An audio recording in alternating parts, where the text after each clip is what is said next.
Si Police Colonel Eduardo Padron Acerto, isang pulis na nagserbisyo ng mahaba at tapat para tulungan ng masawata ang illegal na droga sa ating bansa. Matagal akong naging drug enforcement operative at natalaga ako bilang Deputy Director ng PNP, Anti-Illegal Drug Group at PNP Drug Enforcement Group. Ako din po ang parehong Police Colonel Acerto na matagal nang ipinapahanap at pinapapatay ni Pangulong Duterte sa militar at sa kapwa ko pulis dahil lamang sa inimbestigahan ko ang ilang taong malalapit pala sa kanya at kay Senator Bongo. Ako po at ang kasamahan kong si Police Captain Lito Perote ang nakadiskubre sa mga illegal na aktibidad at gumawa ng report tungkol kay Michael Yang at Alan Lim, mga personalidad sa illegal na droga na laging nakikita nakasama ni Pangulong Duterte at ni Senator Bongo. Dinukot na po nila si Perote at malamang patay na. Inilalabas ko ang video na ito upang linawin ang ilang puntong naririnig ko mula sa pagdinig sa Senado tungkol sa Parmalee. Yung mga overpriced na face mask at face shield.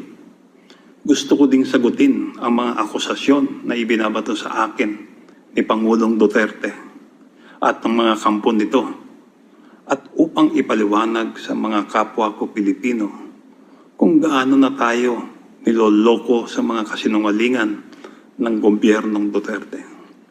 Unang-una sa lahat, huwag sana kayong maniniwala sa mga ipinupukol sa aking mga kasinungalingan. Hindi po ako protektor ng sindikato ng droga. Hindi ako kidnapper. Wala akong dinukot at pinaransom ng mga drug personalities, lalo na ng mga Chinese.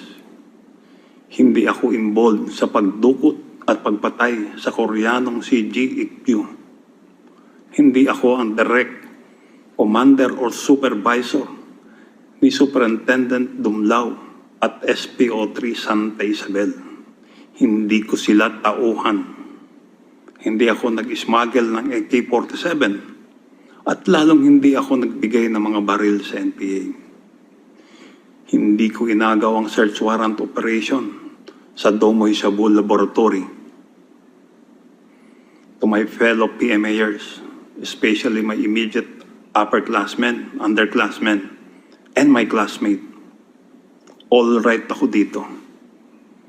Mr. Duterte, may drama pa kayo? At bakit defensive kayo?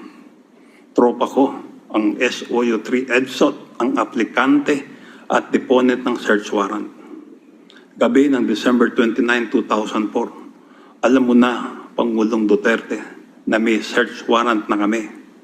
Ang utos mo nga ay sunugin ang Shabu Laboratory, pero hindi ako pumayag. Huwag mong itatanggi ito, kasi nagpasabi kami sa iyo bago namin isinagawa yung raid. Pinapapatay mo nga sa mga tao mo yung mga involved dito. Itanong mo kay Las Cañas. Actually, nalulungkot ako, kasi lumapit naman ako sa Senado noon upang ilantad ang aking intelligence report. Sayang at hindi na ilantad ang report ko noon. At ako pa ang lumabas na protektor ng droga sa report ng Senate Blue Ribbon. Matatandaan na ibinigay ko din ang aking report dati kina Chief PNP, Senator General Bato de la Rosa, PIDEA Chief Aaron Aquino, at pati kay General Oscar Albayalde. Pero deadma, wala silang ginawa. Binigyan ko din direkta ng kopya ng aking report ang isang grupo ng senior Malacanang officials. Ang tanong, bakit hindi inaksyonan ang aking report? Bakit imbis na imbestigahan ang aking mga sinasabi, ako ang idiniin ninyo? Inutos pa ni Duterte na patayin ako. Kung hindi tinago ang report ko kay Michael Yang at Alan Lim, hindi nangyari ang korupsyon ng Parmalee. Walang nanakaw na pera ng bayan. Hindi nalagay sa panganib ang buhay ng mga healthcare workers natin dahil sa delayed, substandard o expired na face mask at face shield. Baka hindi sana maraming namatay na Pilipino. Napakaswerte nila Michael Yang at Alan Lim. Hindi nila kailangang idepensa ang sarili nila kasi si Atty. Duterte at mga alipores niya ang abogado at tagapagtanggol nila. Wala po akong planong magtago o tumakas o hindi panindigan ang aking intelligence report. 3 beses po akong umattend sa Senate Blue Ribbon hearing. Nung una, may catheter pa ako noon. Yung pangalawa, late afternoon o sa gabi yun, sa loob ng opisina ni Senator Gordon sa Blue Ribbon, kasama ang aking abogado na si Atty. Rafael Calinisan. Ibinigay ko kay Senator Gordon ang report tungkol kay Michael Yang at Alan Lim. May mga stenographer doon at napakaraming abogado at staff ni Senator Gordon. May hearing na nangyari doon. Nag-oath ako doon. May minutes pa yung hearing na yon. Yung pangatlo, scheduled Blue Ribbon hearing na last kong naatinan noon. Subalit hindi na ako tinanong ni Senator Gordon sa hearing na yon tungkol sa aking report. Sa mga sumunod na hearing, hindi na po ako naka-attend dahil ipinapapatay na ako at ang balak is ambusin ako after ng hearing sa Senado.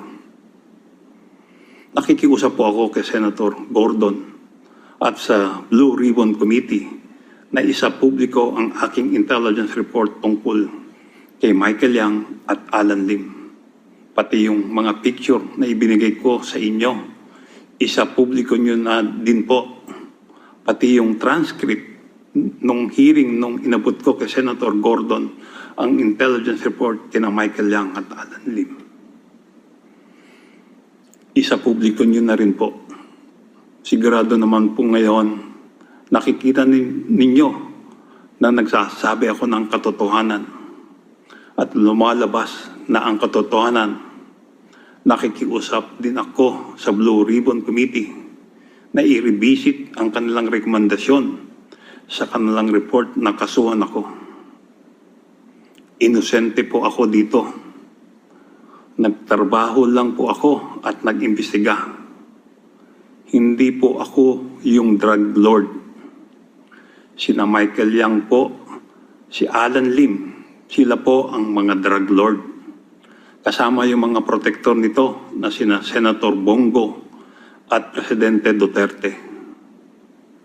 Dalawa sa mga kasamahan ko na humarap sa Senate Blue Ribbon hearing, si retired Captain Lito Perote ay persahang dinukot sa Bacolod.